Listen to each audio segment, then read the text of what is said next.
सल्लल्लाहु अला ताहा खैरिल खल्क़ि व अहलाहा सल्लल्लाहु अला ताहा खैरिल खल्क़ि व अहलाहा।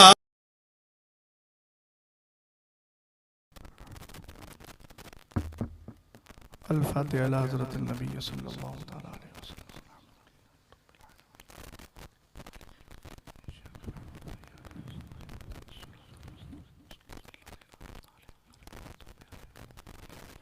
सुब्हान रब्बिका रब्बिल इज़्ज़ति अम्मा यसिफून व सलामुन अलल मुरसलीन वल्हम्दुलिल्लाहि रब्बिल आलमीन। मिंबर रसूल पर तशरीफ़ फरमा पासबानी मसलक आला हज़रत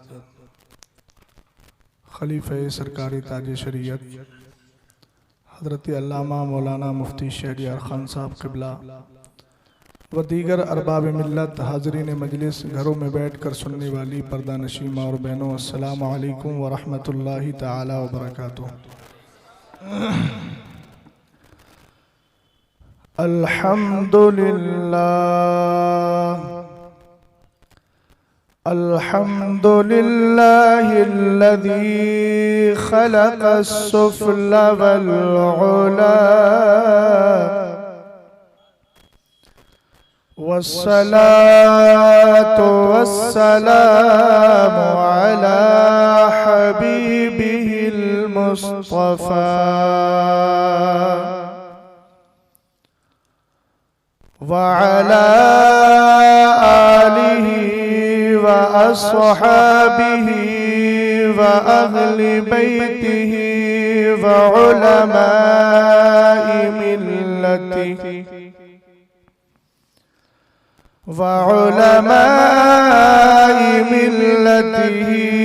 अहले तुक़ा वन्नुक़ा।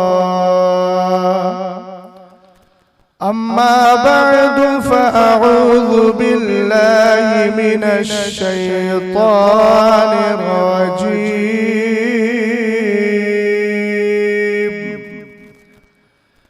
बिस्मिल्लाहिर रहमानिर रहीम।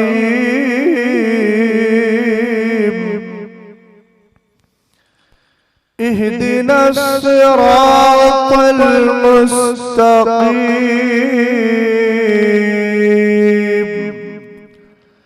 सिरातल लज़ीना अनअमता अलैहिम गैरिल मग़ज़ूबि अलैहिम वलद्दाल्लीन।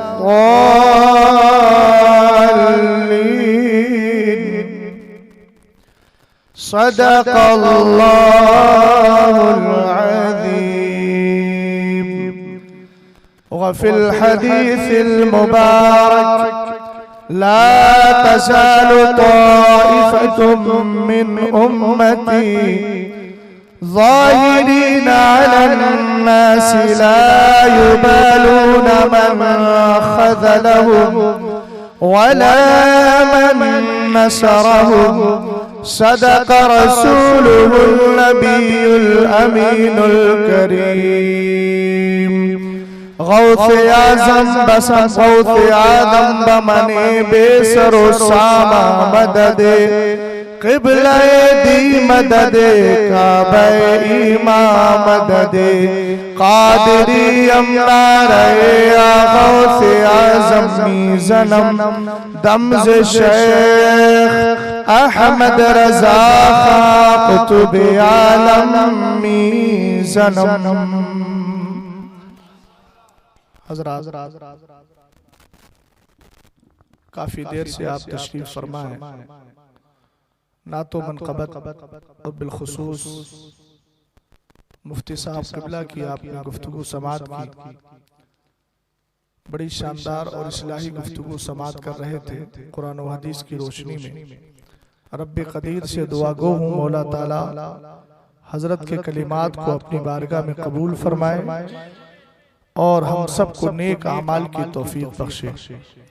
मुझे जो उन्वान दिया गया है वो तक़लीद शख्सी और रफ़े यदैन।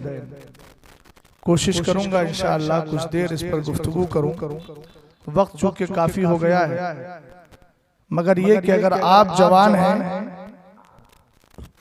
तो इंशाअल्लाह रहमान गुफ्तगू भी जवान हो जाएगी। तकरीर की नहीं जाती बल्कि अवाम करवा लेती है। जिस तरह का मिजाज आप देंगे इंशाअल्लाह उसी अंदाज में मैं गुफ्तगू करके अपने सफर को मुकम्मल कर लूंगा। हजरत ने बहुत कुछ कहा, तकरीर के मुख्तलिफ गोशे थे, बस इतना याद रखिए कि सरकारे दो आलम सल्लल्लाहु ताला अलैहि वसल्लम का इश्क भी रहे और साथ में अमल भी रहे। ये दोनों चीजें आपको दुनिया और आखिरत में काम आएंगी। आला हजरत रज़ी अल्लाह ताला अन्हु ने बड़ी प्यारी बात इरशाद फरमाई है मलफूज शरीफ के अंदर। आज के दौर में अगर कौम उलमा से अपनी औलाद को करीब कर दे, मैं 1996 या 97 की बात करता हूं, मेरे एक उस्ताद ने कहा था, मौलाना एक दौर ऐसा आएगा जिसमें ईमान बचाने वाले सिर्फ उलमा होंगे या वो होंगे जो आलिमों के दरों से जुड़े हुए होंगे, और जो इनसे हट जाएंगे उनका ईमान बचना भी मुश्किल होगा। हजरत अब्दुल्लाह इब्ने अब्बास रज़ी अल्लाह ताला अन्हुमा सरकार के सहाबी हैं, हिब्रुल उम्मा का लक़ब है, आलिम कुरान है, मुफस्सिर कुरान है, सरकारे दो आलम हद दर्जा प्यार करते हैं। अहले बैत में मेरे नबी ने उनको शामिल भी फरमाया। आलम यह था कि सरकार के सहाबी हजरत ज़ैद इब्ने साबित रज़ी अल्लाह ताला अन्हु के यहाँ पढ़ने जाते थे।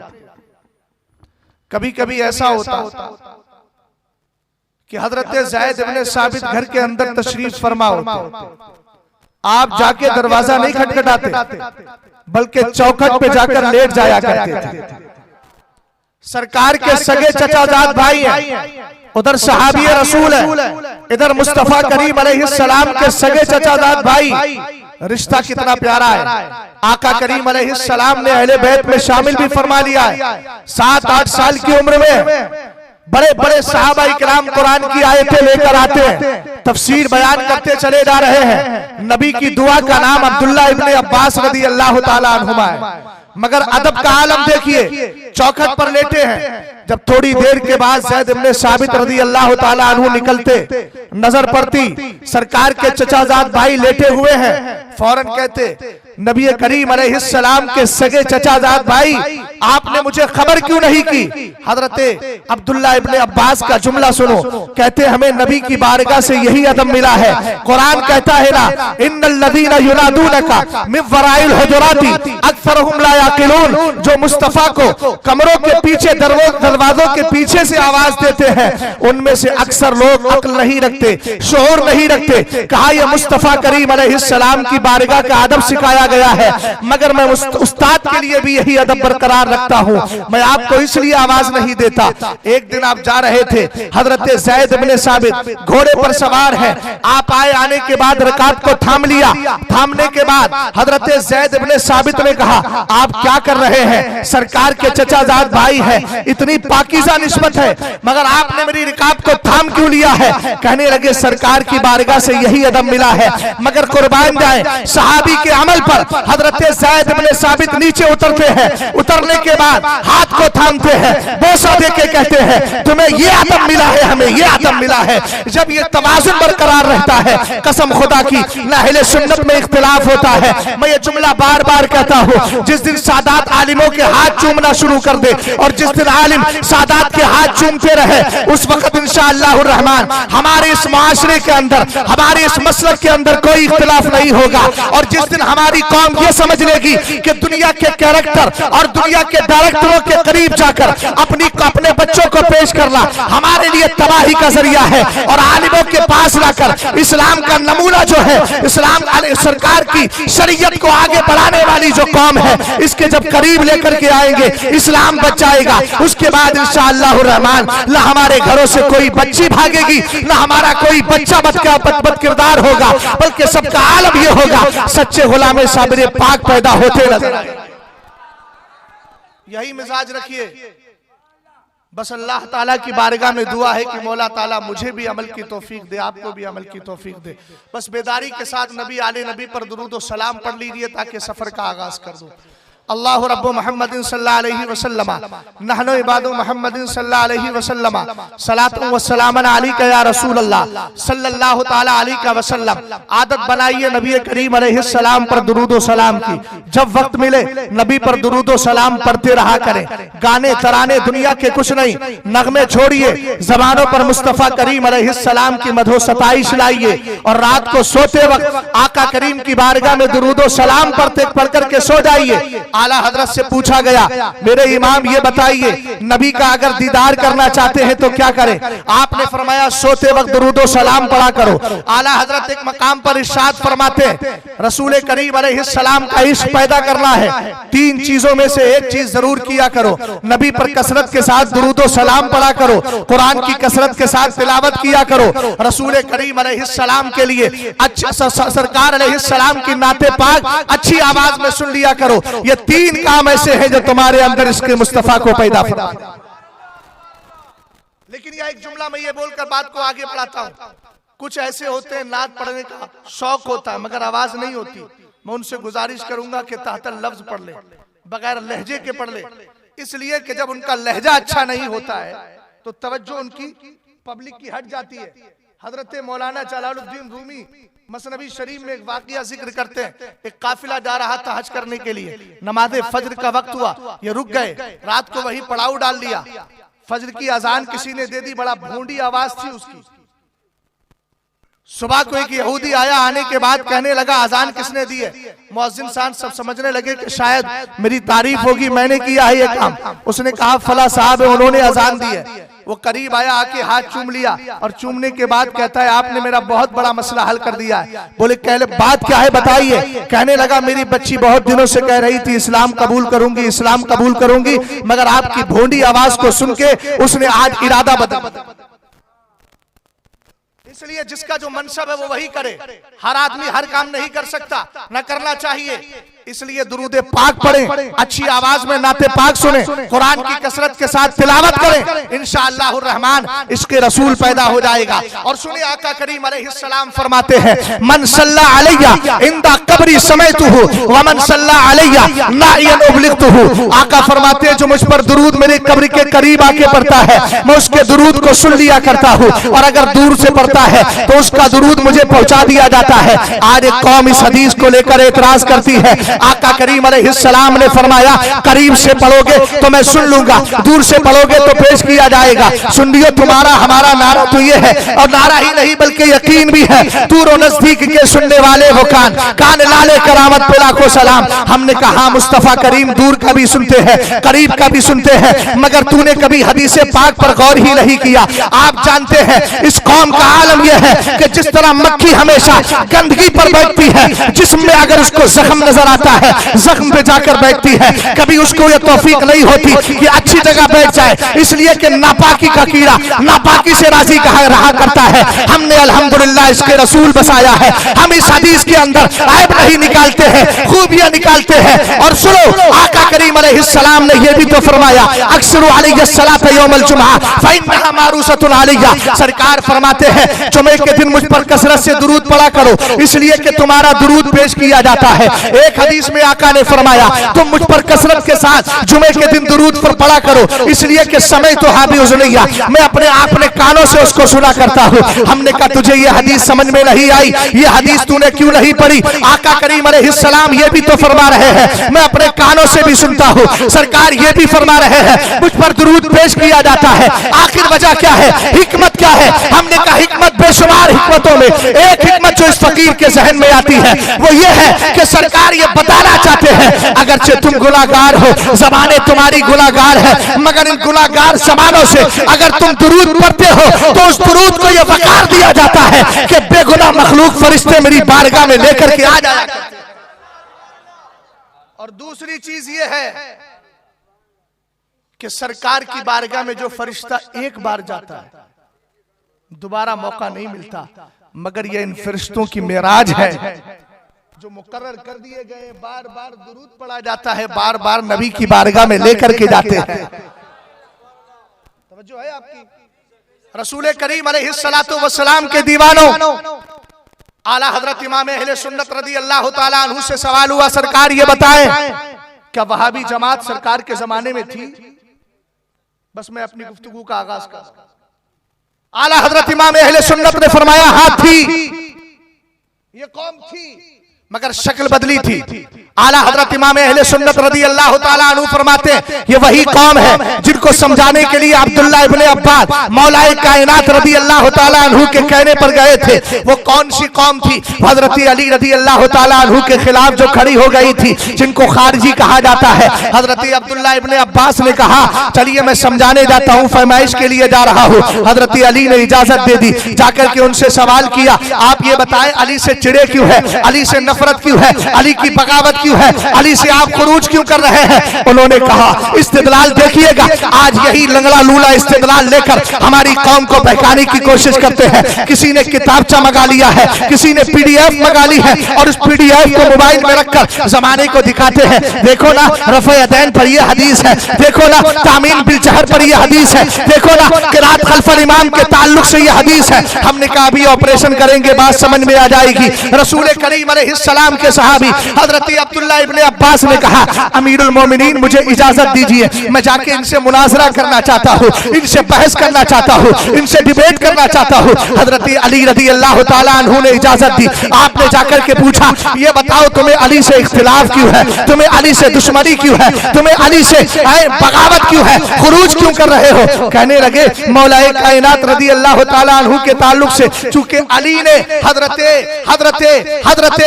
मुगीरा इब्ने शुअबा रदी अल्लाह हजरत अबू मूसा अशअरी रदी अल्लाह ताला अन्हु और उधर हजरत अमीर माविया ने अमर इब्ने आस कहा इन दोनों को हकम बना लिया है। हजरत अमीर माविया ने अमर को हकम बनाया है, इधर अबू मूसा अशअरी ने हजरत अली को बना लिया है। और कुरान कहता है इनिल हुक्मु इल्ला लिल्लाह, ये फैसला अल्लाह का है, हुकूमत अल्लाह की है और कोई फैसला नहीं कर सकता। मगर इनको मालूम नहीं था ये वो अब्दुल्ला इब्ने अब्बास बहस करने आए हैं जिनके लिए मुस्तफा की दुआ लगी है, ये वो अब्दुल्ला इब्ने अब्बास बहस करने आए हैं जिनको अल्लाह के रसूल सल्लल्लाहु अलैहि वसल्लम का खास फैजान मिला है। हजरत अब्दुल्ला इब्ने अब्बास ने कुरान की फौरन आयत पढ़ी कि आपको हकम बनाने पर फैसल बनाने पर एतराज है, आप इसलिए हजरत अली की मुखालफत कर रहे हैं कि अब्दुल्ला इब्ने अब्बास को हकम बना दिया गया। तो आओ कुरान को देखो, फबासु हकमम मिन अहलिही व फबासु हकमम मिन अहलिही व हकमम मिन अहलिहा। कहा कुरान कह रहा है अगर मियां बीवी के दरमियान इख्तिलाफ हो जाए, शौहर कुछ कह रहा है,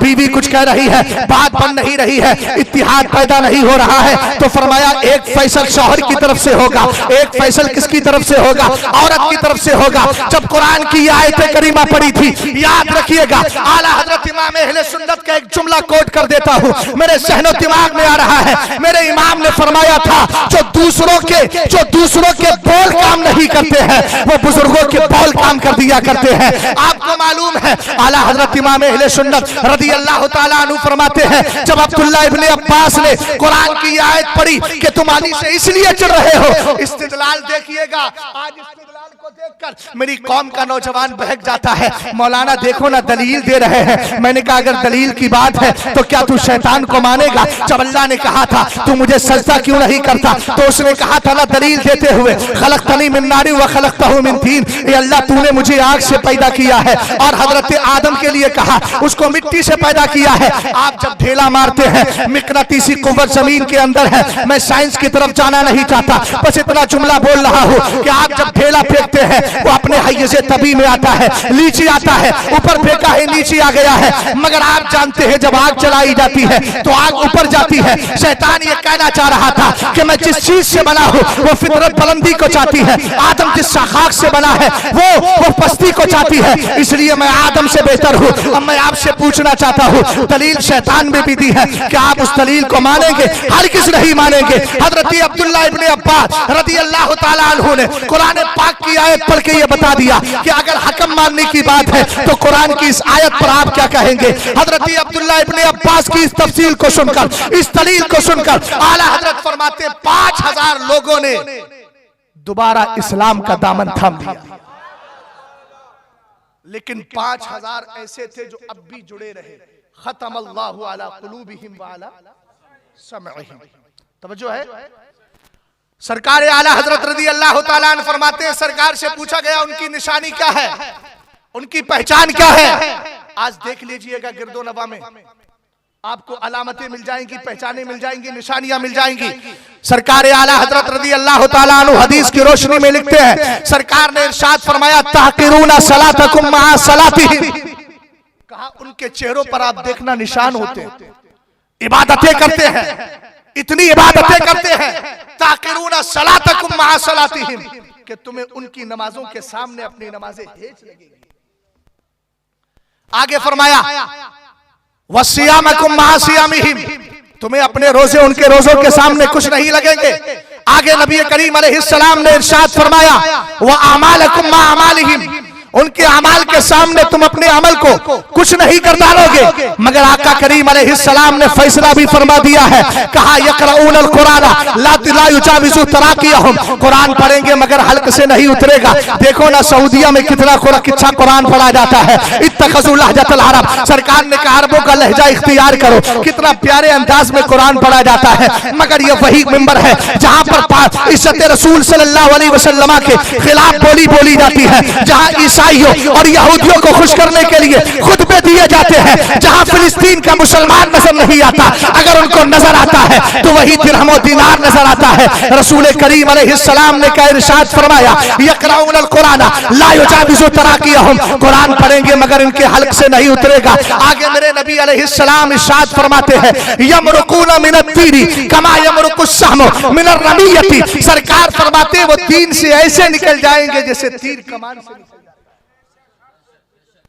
जो है अब इनका सबसे बड़ा एतराज ये रहता है तकलीद शख्सी क्यों करते हो, नबी की मानो, आप इमाम की मानते हो, नबी की नहीं मानते। हमने कहा जरा आप कुरान को देख लेते हैं, कुरान में एक आयत नहीं बेशुमार आयतें हैं। कुरान फरमाता है या अय्युहल्लज़ीना आमनू अतीउल्लाह व अतीउर रसूल व उलिल अम्रि मिनकुम, कुरान कहता है ए ईमान वालों इताअत करो, फरमा बरदारी करो, मानो किसकी बात मानो, अल्लाह की मानो, रसूलुल्लाह की मानो, उलिल अम्रि और हुकूमत वालों की मानो। कुरान ने आगे इरशाद फरमाया फ़इन तनाज़अतुम फी शैइन फरद्दूहु इलल्लाहि व रसूली, कहा इलल्लाहि व रसूली इन कुंतुम तुमिनूना बिल्लाहि वल यौमिल आखिर ज़ालिका खैरु व अहसनु तावीला। कुरान कहता है याद रखो अगर तुम्हारा किसी मसले में इख्तिलाफ हो जाए, अगर किसी मसले में बहस हो जाए तो तुम्हें आपस में कुछ नहीं करना है, बल्कि उस मामले को पेश करना है अल्लाह और रसूल की बारगाह में। अगर तुम अल्लाह पर और कयामत पर ईमान रखने वाले हो, अगर ऐसा करते हो, अगर ऐसा करते हो तो याद रखना तुम्हारा अंजाम बहुत अच्छा होगा। मैं आपसे पूछना चाहता हूँ कुरान ने तीन चीजों का हुक्म दिया, ईमान वालो अल्लाह की मानो, रसूलुल्लाह की मानो, व उलिल अम्री मिनकुम। ये अहले हुकूमत कौन है? इसके लिए हजरत अब्दुल्लाह इब्ने अब्बास, हजरत मुजाहिद, हजरत हसन, हजरत अता सब एक जबान होकर कहते हैं उलुल फिक्ही वल इल्मी। इससे मुराद फकी है, इससे मुराद इल्म वाले हैं। और आगे बढ़िए कुरान पाक की यही आयत करीमा, कुरान ने क्या कहा फ़इन तनाज़अतुम फी शैइन फरुद्दू इलल्लाहि व रसूली, कहा अगर तुम्हें किसी मसले में इख्तिलाफ हो जाए तो अल्लाह और उसके रसूल की तरफ उसको फेरना है। इसके बारे में हजरत इमाम अबू बकर जस्सास बड़ी प्यारी बात इरशाद फरमाते हैं। वो कहते हैं लोगों अगर तुम्हारे दरमियान इख्तिलाफ हो जाए तो तुम्हें करना क्या है? फरमाया तुम्हें करना यह है कि इल्म वालों की बारगाह में अपने मसले को पेश कर देना है।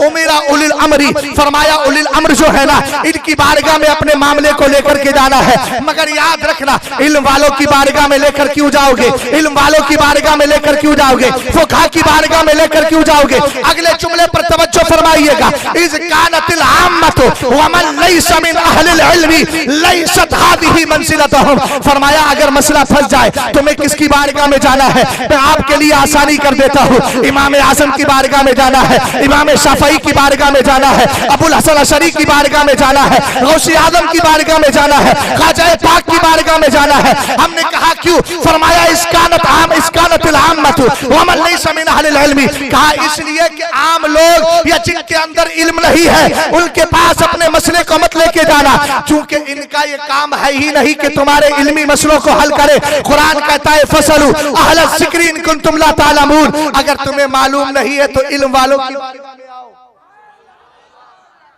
ये इल्म वाले कौन है? अब ऐसा तो नहीं कि वक्त आपका ज्यादा हो गया हो तो आपकी तवज्जो भी ज्यादा हट रही हो। 12:39 हुए। अभी मैं अपनी बात को आगे तक लेकर जाऊंगा और इल्मी गुफ्तगू को सुनने के लिए जहन भी आलिमाना होना चाहिए और हाजिर होना चाहिए, तब आप गुफ्तगू को समझ पाएंगे। कुरान ने क्या कहा?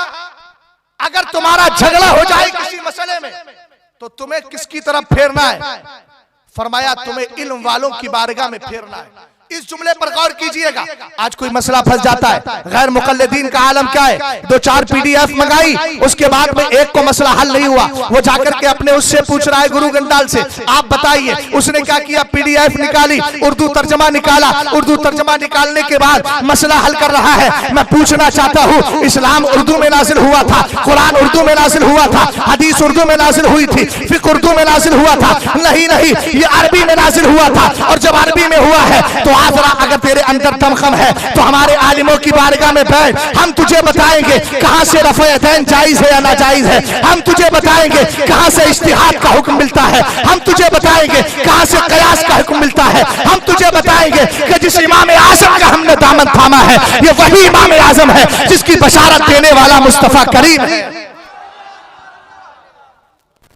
सरकारे दो आलम सल्लल्लाहु ताला अलैहि वसल्लम के दीवानों, कुरान ने और एक मकाम पर इरशाद फरमाया, यौमा नदउ कुल्ला उनासिम बिइमामिहिम, यौमा नदउ कुल्ला उनासिम बिइमामिहिम। तवज्जो फरमाइएगा, कुरान कहता है हम कयामत के दिन हर जमात को उसके इमाम और पेशवा के साथ बुलाएंगे। हमने कहा कौन है पेशवा? तो हजरत तफसीर रूहुल बयान के अंदर अल्लामा इस्माइल हक्की ने बड़ी प्यारी बात इरशाद फरमाई, औ मुक़द्दमन फिद्दीनी फयुक़ालु या हनफी या शाफ़ई। फरमाया कयामत के दिन अल्लाह रब्बुल इज्जत की बारगाह में जब हर जमात को बुलाया जाता होगा तो कहा जाएगा हनफी किधर है, कहा जाएगा शाफई किधर है, कहा जाएगा कादरी किधर है, कहा जाएगा चिश्ती किधर है। फरमाया कुरान पाक की जो आयत करीमा है, हम कयामत के दिन हर गिरोह को उसके इमाम के साथ बुलाएंगे। हमने कहा यहाँ फरमाया मुक़द्दमिन फिद्दीनी, यानी दीनी पेशवा के साथ बुलाया जाएगा। अब अगर कोई ऐसी जमात है जिसने न शाफई का दामन थामा है, न जिसने इमाम आज़म का दामन थामा है, कल कयामत के दिन किसके साथ उठेंगे? उनका हाल वही होगा जो बदअकीदा है, जिन्होंने गुस्ताखियां की है, सरकार की तौहीन की है, उनके साथ उनको उठाया जाएगा। मगर ये हमारा मुकद्दर है, हम इमाम आज़म के दामन को थाम कर उठेंगे, कादरी होकर के उठेंगे। जो बरेली का इमाम कहता है कादरी कर कादरी न कादरियों में उठा, कदरे अब्दुल कादर कुदरत नुमा के वास्ते।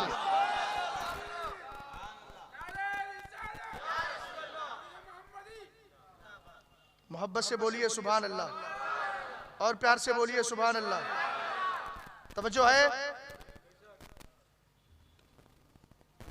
अल्लाह ने कुरान में क्या इरशाद फरमाया, फस्अलू अहल ज़िक्रि इन कुंतुम ला तालमून। एक बात मुझे बताइए, एक आदमी पिंचर जोड़ने वाला होता है, पिंचर समझते हैं आप? आपने अपने बच्चे को पिंचर जोड़ने के लिए लगाया, तो क्या किसी के अंदर इतनी हिम्मत है कि आज ही बैठा और पिंचर जोड़ने लगे? डॉक्टर के पास जाते हैं, आप अपने बच्चे को भेजते हैं डॉक्टर के पास, तो क्या कोई बच्चा फौरन जाकर के इंजेक्शन लगाने लगता है, मेडिसिन देने लगता है? आप कहेंगे नहीं देने लगता। मैंने कहा यह दुनिया का उसूल है, छोटे से काम के लिए भी अपना टीचर और उस्ताद बनाना पड़ता है। तो जरा इधर गौर करो, इस्लाम की बात को एक आदमी जो आज वहाबियत से जुड़ा है, कल जाकर के फतवे दे रहा है, कल जाकर के हदीसें बयान कर रहा है। मैंने कहा वो हदीसें नहीं, बल्कि उसको हमारे बुजुर्गों ने फरमाया ये जाहिल सूफियों की तरह शैतान का मस्खरा है, इसका ईंधन, इसको जहन्नम का ईंधन बना दिया जाएगा। याद रखना, कामयाबी उसी को मिलेगी जिसके लिए सरकार कहते हैं इत्तबिउ सवादल आज़म फइन्नहु मन शज़्ज़ा शुज़्ज़ा फिन्नार। फरमाया सुनो, तुम्हें बड़ी जमात की पैरवी करना है, इसलिए कि जो बड़ी जमात से हटता है उसका ठिकाना जहन्नम बना दिया जाता है। हमें बड़ी जमात को नहीं छोड़ना है। इसी मौके पर सरकार ताजुश शरिया ने इस हदीस की तर्जमानी करते हुए फरमाया था, दुनिया के अंदर अगर एक भी सुन्नी बाकी है तो उसी को बड़ी जमात कहा जाएगा। हमने कहा क्यों बड़ी जमात कहा जाएगा? ताजुश शरिया ने कहा उसका एक होने को नहीं देखा जाएगा, ये देखा जाएगा कि ताबईन की जमात उसके साथ है, तबे ताबईन की जमात उसके साथ है, अगवास की जमात उसके साथ है, अख्ताब की जमात उसके साथ है। आज ये तले तलहा है, मगर इसके पीछे बुजुर्गों की लंबी जमात मौजूद है। तवज्जो है, सरकारे दो आलम सल्लल्लाहु ताला अलैहि वसल्लम ये लोग कहते हैं, कयास करते हैं, इज्तिहाद करते हैं, इमाम आज़म की राय पर अमल करते हैं। हमने कहा राय का सिलसिला तो नबी के जमाने में भी था। बोलो, सरकार के जमाने में भी राय का सिलसिला जारी और सारी था और आका करीम अलैहिस्सलातु वस्सलाम इससे राजी थे, नबी करीम अलैहिस्सलाम इससे नाराज नहीं होते। इसलिए कि एक मौके पर आका करीम अलैहिस्सलाम ने हजरत मुआज इब्ने जबल से फरमाया, और कब फरमाया था? जब आपने उनको यमन का गवर्नर और काजी बना करके भेजा था, फैसल बना करके भेजा था। तवज्जो फरमाइएगा, एक एक जुमले पर तवज्जो चाहता हूँ। यमन भेजा जा रहा है गवर्नर बनाकर, किसको? हजरत मुआज इब्ने जबल रदियल्लाहु ताला अन्हु को। हजरत मुआज इब्ने जबल रदियल्लाहु ताला अन्हु को जब भेजा तो सरकार ने इरशाद फरमाया, कैफ तक़दी इज़ा अरज़ा लका क़दाउन। ए मेरे सहाबी, ये बताओ, अगर कोई मसला तुम्हारे सामने आएगा, किसी बात पर फैसला करना हुआ, तो तुम फैसला कैसे करोगे? अब एक एक जुमले पर तवज्जो दे। सरकार ने क्या पूछा? ए मुआज, अगर मसला फंस जाए और तुम्हें फैसला करना हो तो फैसला कैसे करोगे? हजरत मुआज कहते, अक़ज़ी बिकिताबिल्लाह, मैं सबसे पहले अल्लाह के कुरान और अल्लाह की किताब के जरिए फैसला करूंगा। सरकार ने फरमाया, फ़इल्लम तजिद फी किताबिल्लाह, अगर फैसला तुम्हें कुरान में ना मिले तो सरकार के सहाबी कहते हैं, फ़बिसुन्नति रसूलिल्लाह, सरकार अलैहिस्सलाम आपकी हदीस के मुताबिक फैसला करूंगा। मेरे नबी ने फिर फरमाया, फ़इल्लम तजिद फी सुन्नति रसूलिल्लाह, अगर तुम्हें यह फैसला मेरी सुन्नत मेरी हदीस में भी ना मिले तो सरकार दो आलम सल्लल्लाहु अलैहि वसल्लम के सहाबी का जुमला सुनिएगा। फरमाते, अज्तहिदु बिराई वला आलू। सरकार अलैहिस्सलाम के सहाबी ने कहा, आका, अगर मुझे कुरान में मसला नहीं मिलेगा, हालांकि कुरान तिबयानन लिकुल्लि शै है, हर चीज का रोशन बयान है। आप जानते हैं समंदर के अंदर मोती है कि नहीं? कौन नहीं जानता है? सब जानते हैं। अल्लाह ने मोती और दुरर को पैदा किया है, मगर है किसी के अंदर ये ताकत कि डुबकी लगाए हीरे और मोती निकाल ले? आप कहेंगे नहीं नहीं, जो गोताखोर है वही निकालेगा, जिसको निकालना है वही निकालेगा। हमने कहा कुरान में सब कुछ मौजूद है। कुरान तो खुद कहता है ना, है तिबयानन लिकुल्लि शै, कुरान हर चीज का रोशन बयान है। कुरान में खुशकोतर भी है, मगर हर एक के पास अकल नहीं होती, हर एक के पास वो दलाई नहीं होती। हजरत मुआज इब्ने जबल रदियल्लाहु ताला अन्हु कहते, आका, अगर कुरान में नहीं मिलेगा, आपकी हदीस में देखूंगा। अगर हदीस में नहीं मिला तो सरकार अलैहिस्सलाम के सहाबी ने कहा, अज्तहिदु बिराई, सरकार मैं अपनी राय से फैसला दूंगा। अब यहाँ राय की बात आई है, जो मेरे सहन में आएगी, जो मेरे दिलो दिमाग में आएगी राय, मैंने कहा वो राय नहीं, बल्कि राय का मतलब यहाँ यह है कि कुरान और हदीस का फैसला होगा, कुरान का उसूल होगा, कुरान का साब्ता होगा, कुरान का आईन होगा। अगरचे हुक्म वहां डिक्लेयर नहीं है, मगर कुरान का आईन है, कुरान का उसूल और साब्ता है, का उस साब्ते को सामने रखूंगा, फैसला करता चला जाऊंगा। अब यहाँ कोई कह सकता था कि इमाम आजम अबू हनीफा पर जो इतराज करते हैं, मैं इन लोगों से पूछना चाहता हूँ, पूछने वाले सरकार है, जवाब देने वाले सहाबी है, तो सरकार को यह कहना चाहिए था, अरे तुम अपने राय से मशवरा, अपने मशवरे से फैसला करोगे, अपने राय से फैसला करोगे, किस तरह की बात कर रहे हो? हजरत मुआज को डांटते, सरकार ज़ज्र तौबीक करते, मगर कुर्बान जाए हजरत मुआज इब्ने जबल की जिंदगी पर सरकार ने उनको तमगा अता फरमाया, और आने कयामत तक आने वाली इस वहाबियत और गैर मुकल्लिदियत के चेहरे पर इस हदीस के जरिए जबरदस्त तमाचा लगा दिया, ताकि इनकी बोलियां बंद हो जाए। ये इमाम शाफई के खिलाफ न भौंके, इमाम आजम के खिलाफ न भौंके, अइम्मा इज्तिहाद के खिलाफ न भौंके। सरकार के सहाबी कहते हैं, अज्तहिदु बिराई, सरकार में राय से फैसला करूंगा, और राय देने में फला आलू, सुस्ती भी नहीं करूंगा।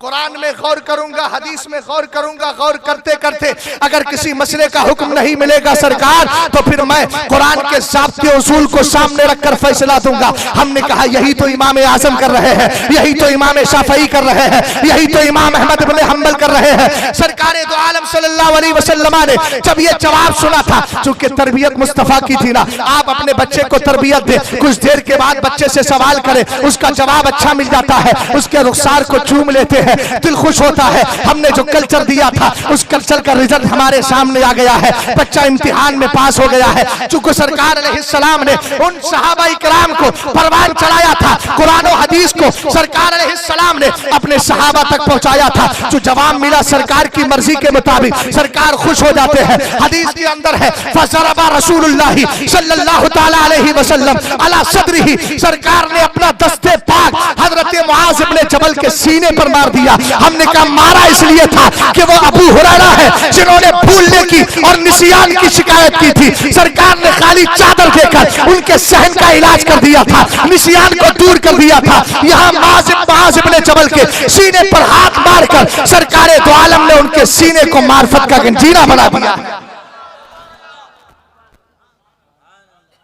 तो जो है जब वक्त ज्यादा हो जाता है तो जहन काम नहीं करता, डिस्टर्ब होने लगता है, समझ गए ना। कई दिन हो गए सही से नींद नहीं हो पाती है, लेकिन याद रखो कि जिसका जिक्र कर रहा हूं वो मुझसे बुलवा रहा है और आपको सुना रहा है। हजरत मुआज़ इब्न जबल ने क्या कहा, लगाओ फतवा यहां। सरकार के सहाबी कह रहे अस्तहीदु बिराई फज़रब रसूलुल्लाह सल्लल्लाहु अलैहि वसल्लम अला सदरी। सरकार ने यूं हाथ मारा और मारने के बाद मेरे नबी ने क्या कहा, अल्हम्दुलिल्लाहिल्लज़ी वफ़्फ़क़ा रसूला रसूलिल्लाहि लिमा यरदा बिही रसूलुल्लाह सल्लल्लाहु तआला अलैहि वसल्लम।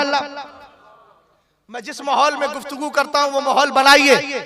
सरकारे दो आलम सल्लल्लाहु अलैहि वसल्लम कहते हैं अल्लाह का शुक्र है कि अल्लाह ने मुस्तफा के भेजे हुए सहाबी को उस बात की तौफीक दे दी जिससे मुस्तफा राजी है, जिससे मुस्तफा राजी है। उठाइए तबकाते इब्ने साद को, हजरत अबू बकर सिद्दीक अकबर रदी अल्लाह ताला अन्हु, जिनके लिए हजरत अल्लामा जलालुद्दीन सुयूती कहते आलमुस सहाबा, सहाबा इकराम में सबसे ज्यादा इल्म अगर किसी को है तो अबू बकर सिद्दीक अकबर रदी अल्लाह ताला अन्हु को है। उनके लिए उनसे पूछा गया सरकार आप फैसला कैसे करेंगे। हजरत अबू बकर कहते हैं मैं कुरान से फैसला करूंगा, उसके बाद हदीस मुस्तफा से करूंगा। आपका भी जुमला सुनिएगा, आप फरमाते सुम्मा अस्तहीदु बिराई, फिर मैं अपने राय से फैसला दूंगा। सुभान अल्लाह, ये खलीफा वक्त बोल रहे हैं, खलीफा अव्वल बोल रहे हैं, यारे आरे मुस्तफा बोल रहे हैं, जिनसे मेरे नबी ने फरमाया था लम यारिफनी हकीकतन गैरु रब्बी। ए अबू बकर याद रखो मेरे रब के अलावा मेरी हकीकत को किसी ने नहीं पहचाना है। ये अबू बकर सिद्दीक अकबर कहते हैं। अब आइए उमर फारूक आदम से पूछते हैं आप कैसे फैसला करेंगे। हजरत उमर कहते हैं हाजा राय उमर, ये उमर भी राय से फैसला करेगा। मौला कायनात से पूछते हैं जिनके लिए सरकार ने कहा था अना मदीनतुल इल्मी व अलीयुन बाबुहा, मैं इल्म का शहर हूं, अली उसका दरवाजा है। हजरत अली से पूछा गया आप फरमाते अहकुमु बिकिताबिल्लाहि व बिसुन्नति रसूलिल्लाह सुम्मा अस्तहीदु बिराई, फरमाया फैसले के लिए पहले कुरान को सामने लाऊंगा, फिर हदीस मुस्तफा को लाऊंगा, और जब इनमें मुझे हुक्म नहीं मिलेगा तो अपने इज्तिहाद से काम करूंगा। हो गई 4 सनदे, बोलो बोलो 4 सनदे हो गई। रसूल करीम अलैहिस्सलातु वस्सलाम के दीवानों सहाबा इकराम में ये चलन था कि बहुत सारे सहाबा इकराम दर्जाए इज्तिहाद पर फाइज थे। जब मसला हल नहीं होता था तो कुरान और हदीस से उस मसले को निकाल लिया। हजरत मौलाए कायनात रदी अल्लाह ताला अन्हु से एक दिन किसी ने सवाल किया मौलाए कायनात कुरान के अलावा भी आपके पास कुछ है। तो मौलाए कायनात ने फरमाया मा इंदना इल्ला मा फिल कुरानी इल्ला फहमन युअता रजुलन।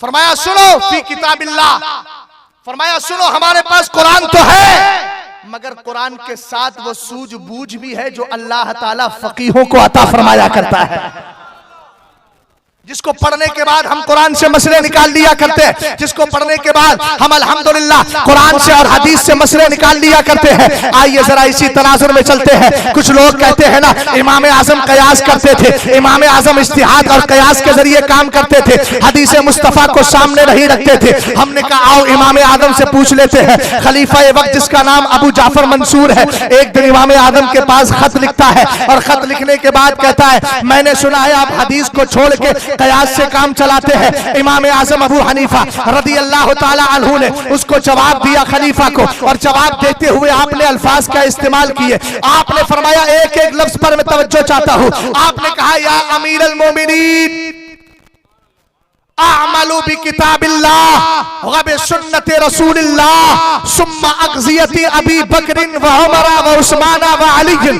सुम्मा अग़ज़ियति बक़ियति सहाबा सुम्मा अक़ीसु बाद ज़ालिका इज़्तिलाफ़ु। फरमाया ऐ अमीरुल मोमिनीन खलीफा अबू जाफर मंसूर, सुनिए, अगर किसी ने आपको मेरे ताल्लुक से ये खबर दी है कि मैं हदीस को छोड़ता हूँ, कयास पे अमल करता हूँ, तो वो गलत खबर दे रहा है। सुनिए मेरा मामूल क्या है, मैं वही करता हूँ जो मुआज़ इब्ने जबल करके गए हैं, मैं वही करता हूँ जो अबू बकर करके गए हैं, मैं वही करता हूँ जो उस्मान ने किया है, मैं वही करता हूँ जो उमर ने किया है, मैं वही करता हूँ जो अली ने किया है। आपने फरमाया मैं सबसे पहले अगर मसला निकालता हूँ तो कुरान से निकालता हूँ। आज की ये पीडीएफ रखने वालों से पूछना चाहता हूँ, हजरत इमाम आजम की नजर में तो कुरान की पूरी आयतें हुआ करती थी, सरकार की हदीसें हुआ करती थी, रसूल करीम अलैहिस्सलाम की सारी हदीसें आपके जहन में थी, कुरान के उसूल आपके जहन में थे और कुरान की आयतें आपको पूरी याद थी। हमने कहा कोई ये कहे पूरा कुरान कैसे नजर में रहता था, मैंने कहा ये वो इमाम आजम है जो हर 7 दिन के अंदर कुरान पाक की तकमील कर लिया करता था, जिसके तकवे का आलम यह था जब कोई मसला हल नहीं होता तो आप 40 बार कुरान पाक का खत्मात करके फिर अल्लाह की बारगाह में सजदा करके मसला हल करने के लिए बैठते थे। अल्लाह आपके जहन में मसले को डाल दिया करता था। कारी साहब कबिला तवज्जो है, सरकारे दो आलम सल्लल्लाहु अलैहि वसल्लम के सहाबा जिस रविश पर कायम थे, इमाम आजम फरमाते हैं अहकुमु बि किताबिल्लाह, मैं फैसला सबसे पहले कुरान से करता हूं, उसके बाद सुन्नते रसूल से करता हूं, का फिर नहीं मिलता तो सुम्मा अक़ज़ी बि अक़ज़ियति अबी बकर, फिर मैं वो फैसले देखता हूं जो हजरत अबू बकर ने अपनी खिलाफत के दौर में किए हैं, फिर मैं दूसरी बार उसके बाद फैसला देखता हूं कि इसका तरतीब बेतरतीब चल रहा है। फरमाया स्टेप बाय स्टेप चल रहा है, कहा सबसे पहले कुरान है, फिर हदीस मुस्तफा है, और चूंकि हमारा अकीदा है अफजलुल बशरी बादल अंबियाई बित्तहकीक, सबसे बड़ा मर्तबा सारे नबियों के बाद इंसानों में अगर किसी का है तो अबू बकर सिद्दीक अकबर का है। फरमाया मैं यहाँ देखता हूँ हजरत अबू बकर का फैसला क्या है, इसका मतलब यह है हजरत अबू बकर की जिंदगी के सारे हालात इमाम आदम के सामने थे, सारी हदीसें इमाम आदम के सामने थी। फरमाया फिर उमर के फैसले देखता हूँ, फिर उस्मान के फैसले देखता हूँ, फिर अली के फैसले देखता हूँ, उसके बाद फिर बकिया सहाबा के फैसले देखता हूँ। अगर फिर भी कोई फैसला मुझे नहीं मिलता, जो मसला मुझसे पूछा गया है, अगर उसका जवाब मुझे कुरान में नहीं मिलता, हदीस में नहीं मिलता, इन फैसला जात में नहीं मिलता, तो उसके बाद फिर मैं कुरान को सामने रख करके मैं उसके उसूल और साब्ते को सामने रख करके फतवा दिया करता हूँ, कयास और इस्तिहाद से काम करता हूँ। हमने कहा कौन कहता है इमाम आज़म रज़ी अल्लाह ताला अन्हु कयास थे, हमने कहा कयास नहीं थे, सच्ची बात यह है कि मुस्तफा की सुन्नत पर अमल करने वाले थे। आखिर क्या वजह है फैसला करते हुए खुलफाए अरबा को ले रहे हैं, हमने कहा सरकार ने कहा है ना अलैकुम बिसुन्नती व सुन्नतिल खुलफाए राशिदीन, तुम पर जरूरी है पहले मेरी सुन्नत को पकड़ो, उसके बाद मेरे खुलफा की सुन्नत को पकड़ो। सरकार ने फरमाया है ना असहाबी कल नजूम बिअय्यिहिम इक्तदैतुम इहतदैतुम, मेरे सहाबा सितारों की तरह है, इनमें जिसका दामन थामोगे तुम हिदायत पा जाओगे। तो इमाम आजम ने इन हदीसों पर अमल करके हकीकत में कयास नहीं बल्कि हदीस मुस्तफा पे अमल करके हमें बता दिया है कि कयास का की तोहमत लगाना ये इमाम आजम रज़ी अल्लाह ताला अन्हु के सरासर खिलाफ है, इसलिए कि इमाम का कदम वही है जो सहाबा का कदम।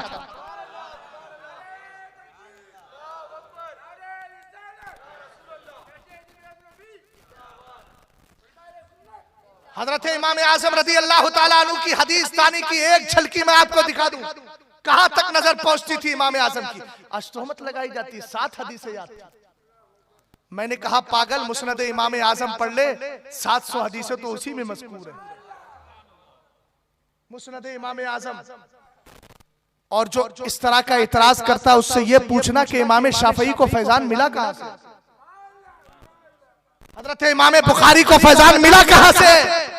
कौन है इमाम बुखारी? ये शागिर्द है हजरत मक्की इब्ने इब्राहिम के, और मक्की इब्ने इब्राहिम वो हैं जिन्होंने 11 साल इमाम आजम की बारगाह में रहकर के इल्म हासिल किया है। तवज्जो फरमाइएगा, खलीफा वक्त है अबू जाफर मंसूर। अहले मौसिल एक जगह है, मौसिल एक जगह थी, वहां के बसने वाले लोगों से इख्तिलाफ हो गया, उन्होंने बगावत की। खलीफा मंसूर ने कहा अगर तुम बगावत करोगे तो याद रखना माने नहीं तो मैं तुम्हें कत्ल कर दूंगा। मुआहदा तैयार हो गया, लिख दिया गया अगर हम दोबारा तुम्हारी बगावत करते हैं तो आप हमें कत्ल कर देना। और सरकार की एक हदीस है, अल मोमिनून अक़्दु शुरूतिहिम, सरकार ने इरशाद फरमाया ईमान वाला अपनी शर्तों का पाबंद होता है। जो शर्त लगाएगा उस पर अमल करना जरूरी है, जो पाकीज़ा शर्त लगाई है अमल करना जरूरी है। मगर हुआ ये, अहले मोहसिन ने दोबारा मुखालफत कर दी, किसकी?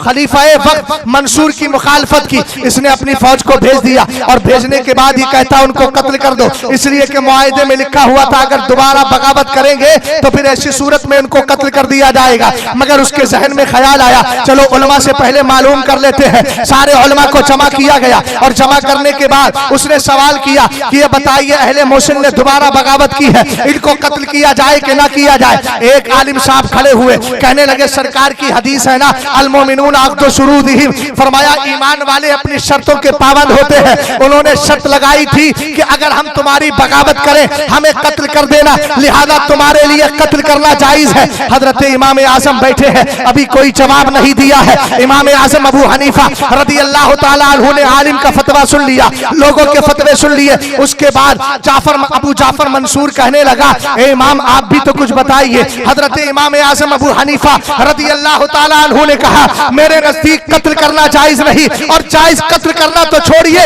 ये शर्त लगाना भी जायज नहीं थी। हमने कहा कैसे? कहा सरकार ने अगरचे हदीस में फरमाया है अल मोमिनून अक़्दु शुरूतिहिम, ये आपने सहन में रख लिया कि ईमान वाला अपनी शर्त का पाबंद होता है, मगर ये भी तो सहन में रखना चाहिए। सरकार फरमाते हैं ला यहिल्लु, हजरत उम्मुल मोमिनीन इस हदीस की राविया है। अब इमाम आजम का तफक्को देखिएगा, इमाम आजम का इल्म देखिएगा, इमाम आजम की हदीस तानी देखिएगा। मेरे इमाम फौरन हदीस पढ़ते हैं। सरकार ने इरशाद फरमाया ला यहिल्लु तमो इमराइन मुस्लिमीन, सरकार फरमाते किसी मुसलमान को कत्ल करना जायज नहीं है, किसी मुसलमान का खून बहाना हलाल नहीं है। फरमाया इल्ला रजुलन सना बादा हिसानिही, हाँ 3 लोगों का खून बहाया जा सकता है। अगर मुसलमान है कलमा पढ़ लिया है फिर भी उनको कत्ल किया जाएगा। सिर्फ 3 मुसलमान कत्ल करने के लायक है और कोई नहीं। कहा कौन? फरमाया इल्ला रजुलन सना बादा हिसानिही, एक वो शख्स जिसकी शादी हो गई फिर जिना करे। कुरान ने कहा ना अज़्ज़ानियतु वज़्ज़ानी फजलिदू कुल्ला वाहिदिन मिनहुमा मियत जल्दा, ये तो उसके लिए जो गैर शादीशुदा है। लेकिन अगर कोई शादीशुदा है और जिना करता है तो इमाम आजम ने कहा सरकार ने इरशाद फरमाया उसको कत्ल कर दिया जाए। और फरमाया मन कफरा बाद इस्लामिही, दूसरा वो मुसलमान कत्ल किया जाएगा जो मुसलमान था फिर काफिर हो गया, इस्लाम पेश किया जाएगा, मुर्तद बन गया, अगर ना माने तो कत्ल कर दिया जाए। और फरमाया आगे अन्नफ्सु बिन्नफ्सी, कोई मुसलमान है मगर किसी मुसलमान को कत्ल कर दिया तो कुरान कहता है ना व कतबना अलैहिम फिया अन्नफ्सा बिन्नफ्सी वल ऐना बिल ऐनी वल अनफा बिल अनफी वल उज़्ना बिल उज़्नी, फरमाया जान के बदले जान है। इसीलिए हजरत इमाम आजम ने कहा सरकार अलैहिस्सलाम की हदीस बता रही है ईमान वाले को कत्ल करना जायज नहीं, सिर्फ 3 लोग हैं और आपने जो फैसला किया है कि अगर मेरे खिलाफ बगावत करोगे तो तुम्हें कत्ल कर दिया जाएगा, तो तुम्हारा ये मुसलमान ना तो पहली वाली सूरत में है, इसने जिना भी नहीं किया है, ना मुर्तद हुआ है, ना इसने किसी को कत्ल किया है। हजरत खलीफा अबू जाफर मंसूर ने हजरत इमाम आजम अबू हनीफा रदी अल्लाह ताला अन्हु के तफक्को को मानते हुए कहा इमाम तुम्हारा जवाब बहुत अच्छा है, तुम्हारी तफक्को बड़ी प्यारी है, मगर क्या इस तरह का फतवा ना दीजिएगा। मगर इमाम आजम अबू हनीफा ने इतने उलमा के बीच सरकार की हदीस को बताकर दुनिया वालों को यह सहन दे दिया है कि इमाम आजम अबू हनीफा यानी अबू हनीफा कयास पर अमल नहीं करता है बल्कि हदीस मुस्तफा पे अमल किया करता है। इसीलिए तो इमाम आजम ने कहा इदा सहल हदीस फहुवा मज़हबी, अगर मेरा एक तरफ कौल हो, मेरा कयास और इज्तिहाद हो, कयामत तक अगर किसी को मेरे इज्तिहाद के खिलाफ हदीस मिल जाए तो इज्तिहाद को छोड़ दे, हदीस मुस्तफा पे अमल। जो है इन इमामों ने कितनी खिदमतें की है। हजरत इमाम शाफई रदी अल्लाह ताला अन्हु का नाम सुना है आपने? जिस दिन इमाम आजम का इंतकाल हुआ उस दिन इमाम शाफई पैदा हुए और इमाम आजम की बारगाह के एक शागिर्द थे जिनका नाम था इमाम अबू यूसुफ। इमाम अबू यूसुफ रदी अल्लाह ताला अन्हु एक हजरत इमाम मोहम्मद रदी अल्लाह ताला अन्हु के बारे में पूरे जमाने में मशहूर था कि ये खाना बहुत कम खाते हैं और रात में तहज्जुद की नमाज पढ़ते हैं। इमाम शाफई ने कहा यार दावत करके देखते, दावत कर दी, दावत की खाना बना, ये गौर से देखते रहे इमाम शाफई। घर इमाम शाफई कहता मेजबान थे, गौर से देखते रहे, खाने पर खाना, खाने पर खाना, प्लेट पे प्लेट साफ करते चले जा रहे हैं इमाम मोहम्मद। इन्होंने कहा पहली बात तो खिलाफ निकल गई। सोचा ये था, हमने सुना था कि ये खाना बहुत कम खाते हैं लेकिन बहुत खा रहे हैं। अपनी बेटी से कहा बेटी किसी बर्तन में पानी लेकर आओ, हजरत नमाज तहज्जुद अदा करेंगे, रात में जरूरत पड़ेगी वुजू की तो वुजू फरमा लेंगे। इमाम शाफई ने मुसल्ला बिछाया, नफिल नमाज पढ़ते चले जा रहे। इमाम मोहम्मद ने क्या किया, पानी रखा है, एक करवट पर लेट गए। पूरी रात गुजर रही है, दो बातें सुनी थी कि नाम नमाज तहज्जुद पढ़ते हैं रात में और खाना बहुत कम खाते हैं। इमाम शाफई रज़ी अल्लाह ताला अन्हु ने मुसल्ला बिछाया, नफिल पर नफिल पढ़ते चले जा रहे हैं। इमाम मोहम्मद ने एक करवट पर अपने रुखसार के नीचे सुन्नत के मुताबिक हाथ रख लिया है, लेटे हुए हैं। रात के 12 बजे निकल गए, 1 बजा, 2 बज गए, पूरी रात यूं ही गुजर गई। नमाज फजर का वक्त आया, इमाम मोहम्मद रज़ी अल्लाह ताला अन्हु ने नमाज पढ़ी, इमाम शाफई ने नमाज पढ़ी। नमाज पढ़ने के बाद हजरत इमाम शाफई ने कहा हुजूर अगर इजाजत हो तो सवाल करना चाहता हूँ। कहा कि ये उम्र में बड़े थे, इल्म के एतबार से भी बहुत मजबूत मामला था और इमाम आजम अबू हनीफा से बराह रास्त आपने इक्तिसाब इल्म किया था। एक आलिम ने हमारे जिक्र फरमाया है कि जिस दर्जाए इज्तिहाद पर इमाम शाफई थे उस पर इमाम अबू यूसुफ भी थे, मगर आपने कसम खा ली थी कि अपने उस्ताद के खिलाफ नहीं जाएंगे। मुज्तहिद फिल शरा ना बन के मुज्तहिद फिल मजहब बन गए थे। मुज्तहिद फिल शरा का मर्तबा सबसे ऊपर होता है, मुज्तहिद फिल मजहब का मर्तबा सबसे नीचे होता है। सरकार दो आलम सल्लल्लाहु ताला अलैहि वसल्लम के दीवानों, अपने इमाम की खिदमतें देखो, अपने इमामों की दिनों रात की मेहनत शाक्का को देखो। हजरत इमाम मोहम्मद रज़ी अल्लाह ताला अन्हु से पूछते हैं सरकार आपने खाना बहुत ज्यादा खाया, मैंने सुना था आप खाना बहुत कम खाते हैं। कहा हाँ आदत तो यही है, खाना बहुत कम खाता हूँ, मगर मामला यह है कि तुम्हारी बेटी ने मुस्तफा पर दुरूद पढ़ पढ़ के खाना बनाया था, इसलिए उसकी बरकतें मुझे महसूस हो रही थी, लज्जतें मिल रही थी। काश मेरे घर की बच्चियां भी जब अपने बच्चों को दूध पिलाएं तो मुस्तफा पर दुरूद पड़े ताकि बच्चों के अंदर इसके रसूल का रोगन पैदा हो जाए। हजरत बाबा फरीद की माँ, उनके पास मोहल्ले की औरतें आई, कहने लगी कि फरीद की अम्मा तेरा बेटा बहुत अच्छा है, 7-8 साल की उम्र है, रात को मुसल्ला बिछा के नबी पे दुरूद पढ़ता, हमारे बच्चे दिन भर खेल के रात को थक के सो जाते हैं। हजरत बाबा फरीद की अम्मी जान ने जवाब दिया कि इसमें फरीद का कमाल नहीं मेरा कमाल है। कहा मामला क्या है? कहा मैंने 2 साल तक बच्चे को दूध पिलाया है मगर कभी बेवजू दूध नहीं पिलाया। हजरत इमाम मोहम्मद रज़ी अल्लाह ताला अन्हु फरमाते खाना कम खाता था मगर यहाँ ज्यादा इसलिए खाया कि लज्जत पे लज्जत महसूस हो रही थी। का वुजू पानी रखा रहा, आपने वुजू भी नहीं किया, नमाज तहज्जुद भी नहीं पढ़ी। हजरत इमाम शाफई रज़ी अल्लाह ताला अन्हु से इमाम मोहम्मद ने पूछा आपने क्या किया है? कहने लगे सरकार मैं तो रात भर नफिल नमाज पढ़ रहा था। कहा ये बताइए नफिल नमाज आपने पढ़ी है, इसका फायदा किसको पहुंचेगा? कहने लगे इसका फायदा मुझे पहुंचेगा। कहा आप जानिए और याद रखिए, सहन में इस बात को बिठा लीजिए, आपने जो काम किया है इसका फायदा आपको पहुंचने वाला है। और इमाम मोहम्मद कहते हैं मैंने जो काम किया है वो मैंने काम अपने लिए नहीं अपनी कौम के लिए किया है। आप क्या समझ रहे थे कि मैं रात भर एक करवट से सोता रहा? कसम खुदा की एक लम्हा भी मुझे नींद नहीं आई है। मैं सोया इसलिए नहीं था कि मुझे मालूम है मेरी कौम मेरे बारे में सोचकर और मेरे ऊपर एतमाद और भरोसा करते हुए कौम सो गई है, उसे मालूम है हम सो जाएंगे, मगर दीन को बचाने वाला मोहम्मद मौजूद है, दीन को बचाने वाले इमाम अबू यूसुफ मौजूद है। इमाम मोहम्मद कहते हैं आप ये न समझे कि मैं रात में सो रहा था, कसम खुदा की आज एक रात एक करवट पर लेटे लेटे मैंने कुरान और हदीस से अपनी कौम के लिए 1000 मसले निकाल दिए। समझ में आई बात आपके? हजरत इमाम आजम अबू हनीफा रज़ी अल्लाह ताला अन्हु के ताल्लुक से मशहूर हो गया कि वो कयास करते हैं, कयास है। हजरत अब्दुल्ला इब्ने मुबारक इमाम आजम के शागिर्द हैं। उनका आलम यह है अब्दुल्ला इब्ने मुबारक का कि इमाम आदम से पूछा गया कयामत के दिन क्या पेश करोगे? कहा खुदा की बारगाह में अब्दुल्ला इब्ने मुबारक को दे दो। इतने बड़े फकीह भी हैं और इतने बड़े मुहद्दिस भी हैं कि हजरत इमाम तिर्मिजी जैसे मुहद्दिस उनकी बारगाह में ज़ानुए अदब तय करते हैं।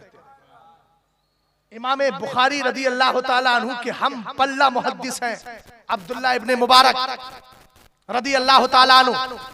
एक बार एक मौके पर हजरत इमाम औज़ाई मिल गए, ताबई थे। इमाम औज़ाई हाथ पकड़ लिया अब्दुल्ला इब्ने मुबारक, मैंने सुना है कि कोई अबू हनीफा है, कूफा का रहने वाला है, हदीसों को छोड़ता है, कयास करता है।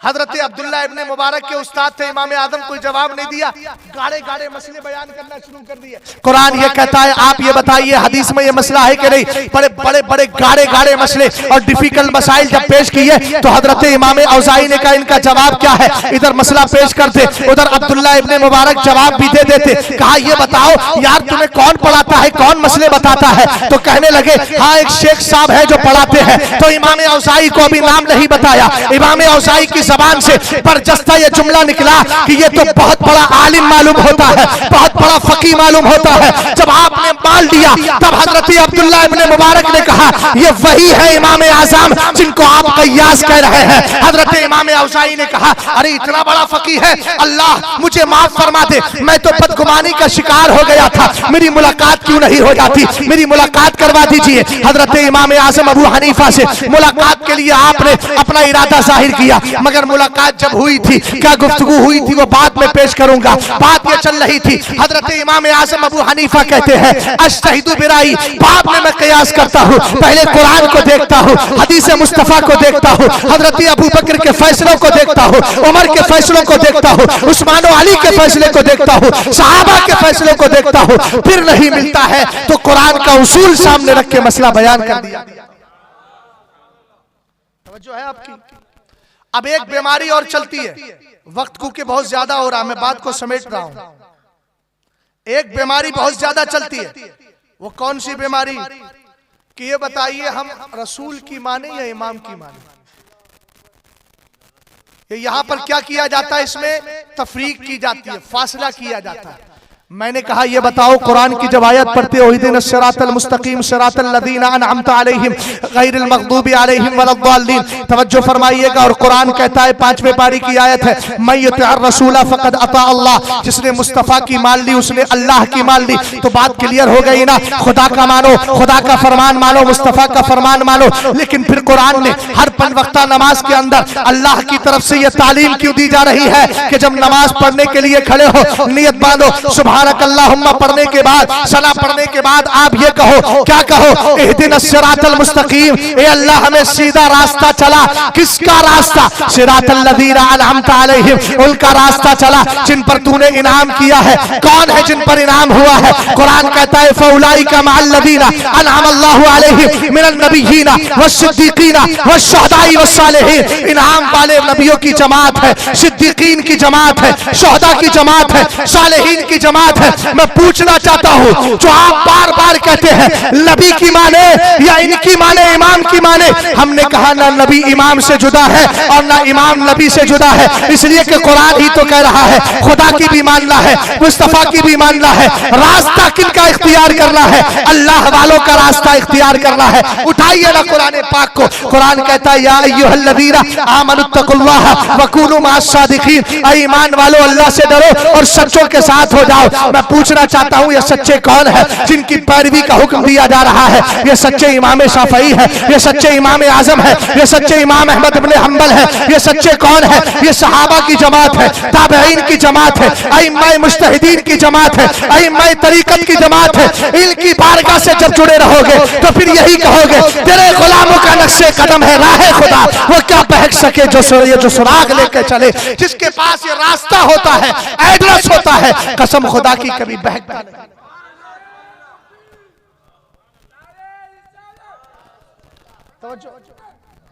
एक बात और कही जाती है, ये मसला बुखारी में है, ये हदीस बुखारी में है, तो इनसे सवाल कीजिए आप। एक बात बता रहा हूं मैं, मज़ाहिया भी और हकीकत भी। अहले कुरान चकरालवी वो कहते हैं कुरान में जो होगा उसको मानेंगे। फमा वजदतुम फिल कुरानी फखुजू, जो तुम्हें कुरान में मिले उसको ले लो और जो कुरान में नहीं उसको छोड़ दो। एक दिन एक चकरालवी अलयाज़ु बिल्लाह गुफ्तगू कर रहा था, मस्जिद में खड़े होकर मस्जिद का इमाम था, कहने लगा जो कुरान में है उसी को मानो, जो कुरान में नहीं उसको ना मानो। तो एक सुन्नी वहां बैठा था, खड़ा हो गया, कहने लगा, कान वाले खड़ा नहीं बल्कि चुपके से बराबर वाले के कान में कहा, इमाम साहब की खतना नहीं हुई है। जुमला समझने का है। ये बात खबर फैल गई, इतनी फैली इतनी फैली कि बीवी तक पहुंच गई। जब ये खबर बीवी तक पहुंच गई तो उसने कहा, अजीब मामला है, तुम्हारे ताल्लुक से तुम्हारे मुक्तदी क्या उड़ा रहे। तो उसने कहा कि ये मामला है। दूसरे जुमे को पकड़ लिया गया, लोग बैठ गए, उसको कहा कि भाई तूने ये दावा कैसे किया, ये तो पर्दे की चीज है। उसने कहा मैंने दावा इन्हीं की गुफ्तगू पे भी किया है। इन्होंने ये कहा कि जो कुरान में हो वो ले लो, पूरे कुरान में कहीं खतना का जिक्र है ही नहीं, तो आपने किया ही नहीं। नहीं समझे बात को, बात समझे कि नहीं। अब यही दावा कहते बुखारी में है, बुखारी में है। मैंने कहा ये इतराज तो कुरान पर भी होगा।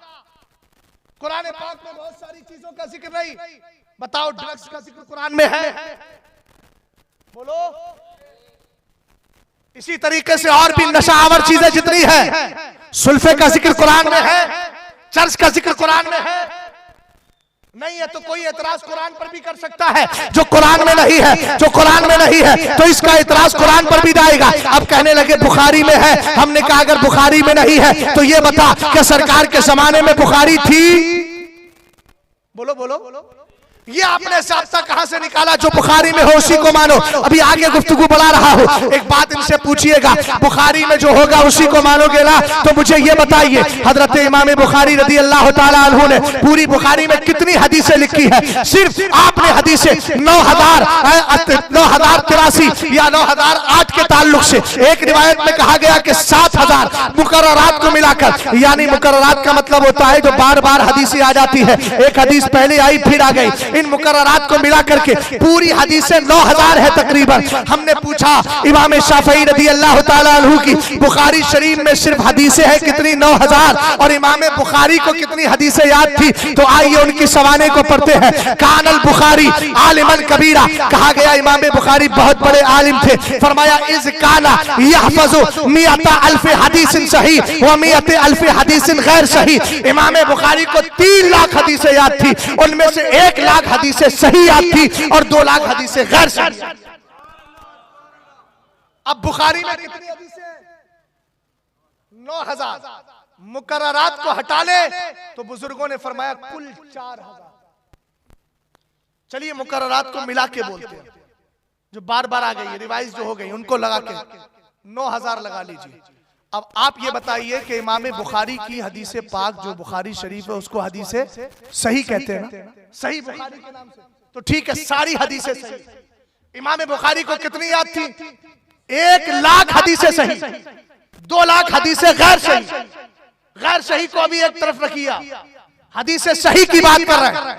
कितनी? 1 लाख हदीसें सही याद है। और बुखारी में कितनी है? अब मुझे ये बताइए कि इमाम बुखारी ने क्या बुखारी शरीफ में अपना पूरा इल्म डाल दिया? बोलो। हमें पूरा क्या, इसको मैं क्या कहूं, 10% ही आया है। कितना आया? बुखारी शरीफ में कितनी हदीसें जिक्र की गई? 9000 हदीसें। और इमाम बुखारी को याद थी कितनी? 1 लाख हदीसें। तो बची कितनी? 91,000। वो 91,000 हदीसों के बारे में मैं इन वहाबियों से पूछना चाहता हूं। हजरत इमाम बुखारी बहुत बड़े आलिम थे, बहुत बड़े आलिम थे। मुझे एक बात ये बताइए, तुम बुखारी को मानते हो या इमाम बुखारी को मानते हो? अगर कहो हम खाली किताब को मान रहे हैं, इमाम बुखारी को नहीं मान रहे हैं, तो मैं कहूंगा फिर किताब की वैल्यू हुई क्या रही? इसलिए कि इमाम बुखारी को यह मकाम इसलिए मिला है कि बड़ी मेहनतें की थी, बड़ी मशक्कतें की थी, हदीसें सही ले लेकर के आए थे। पता ये चला इमाम बुखारी की खाली बुखारी को नहीं, इमाम बुखारी को भी मानना होगा। और जब इमाम बुखारी को मानोगे तो सिर्फ 9000 हदीसें नहीं, आपको 1 लाख हदीसें सही हदीसें मानना होगी। अब मैं आपसे पूछना चाहता हूँ, 9000 हदीसों को इमाम बुखारी ने बुखारी शरीफ में जमा कर दिया, तो 91,000 हदीसें क्या इमाम बुखारी छुपा के ले गए? कभी नहीं लेकर गए। उन्होंने अपने शागिर्दों को बताई, उन शागिर्दों ने उन हदीसों के अलावा जो बुखारी में थी उनके अलावा उन हदीसों को जमा किया, अपनी किताबों में लिखा, उसकी शक्ल में हजरत इमाम तिरमिजी नजर आए और भी दीगर बुजुर्गाने दीन नजर आए। 91,000 हदीसों को इमाम बुखारी अपनी कब्र में छुपा के ले जाए, ये तो कभी नहीं हो सकता। क्यों नहीं होगा? इसलिए कि कुरान कहता है इन्नल्लज़ीना यक्तुमूना मा अंज़लल्लाहु मिनल किताबी व यश्तरूना बिही समनन कलीला। कुरान ने कहा जो इल्म छुपाते हैं वो अपने पेटों में आग खाया करते हैं। क्या इमाम बुखारी के बारे में कोई कह सकता है? एक हदीस में सरकार ने फरमाया मन कतबा इल्मन उल्जिमा बिलजामिन मिनन नारी यौमल क़ियामा। जो इल्म को छुपाता है, दीन का इल्म छुपाता है, कयामत के दिन उसको आग की लगाम पहनाई जाएगी। कोई कह सकता है कि इमाम बुखारी ने 91,000 हदीसों को छुपा लिया है? हमने कहा नहीं नहीं, तो 9,000 हदीसें सिर्फ बुखारी में देकर के गए हैं, 91,000 हदीसें सीना मसीना शागिर्दों को देकर गए हैं। तो जो सच्चा इमाम बुखारी से प्यार करने वाला होगा वो खाली बुखारी की तरफ नहीं लगाएगा, बल्कि ये कहेगा जो सरकार ने फरमाया अल हिकमतु दाल्लतुल मोमिन हैसु वजदहा फहुवा अहक्कु बिहा। सरकार फरमाते हैं ये दीनी इल्म तुम्हारा गुमशुदा माल है, तुम्हें जहां मिल जाए छोड़ना नहीं, उसको इख्तियार कर लेना। अब हमें हदीस बुखारी में मिले तो लेंगे, मुस्लिम में मिले तो लेंगे, नसई में मिले तो लेंगे, अबू दाऊद में मिले तो लेंगे, इसी तरीके से मुअत्ता इमाम मालिक में मिले तो लेंगे, इसी तरीके से मुस्नद इमाम आजम में मिले तो लेंगे, मुअत्ता इमाम मोहम्मद में मिले तो लेंगे, मसानीद में मिले तो लेंगे, जवामे में मिले तो लेंगे, इसी तरीके से सिहा में मिले तो लेंगे। हमें सरकार की हदीस पर अमल करना है, तो जहां जहां हदीस मिलेगी अल्हम्दुलिल्लाह हम अमल करते चले। समझ में आई बात आपके? हजरत इमाम शाफई रदी अल्लाह ताला अन्हु के दीवानों, इमाम शाफई इमाम आजम रदी अल्लाह ताला अन्हु से इस कदर अदब व इहतराम वाला ताल्लुक रखते थे कि जब आप इमाम आजम की कब्र पे जाते थे तो अपने मजहब के एतबार से नमाज नहीं पढ़ते। कहते थे इतने बड़े इमाम की कब्र पर आकर मुझे नमाज अपने मजहब के एतबार से पढ़ने में शर्म आती है। हमने कहा इमाम शाफई ने ये कहकर एक मसला और हल कर दिया कि बता दिया नबी तो जिंदा है, नबी के गुलाम भी कब्र में जिंदा है। समझ गए आप? अगर कोई ये पकड़े और पकड़ के कहे बुखारी में दिखाओ, तो उसका हाथ पकड़ के ये कहना मुझे ये दिखा कि कौन सी हदीस में सरकार ने फरमाया है कि सिर्फ बुखारी की हदीसें लेना। नहीं समझे बात को? फिर वो ये कहे कि आपके लोगों का एक मिजाज बन गया। नासिरुद्दीन अलबानी नाम का इनका एक मौलवी गुजरा है, उस कमबख्त ने किया क्या है, उसने सारी हदीसों को डिवाइड कर दिया।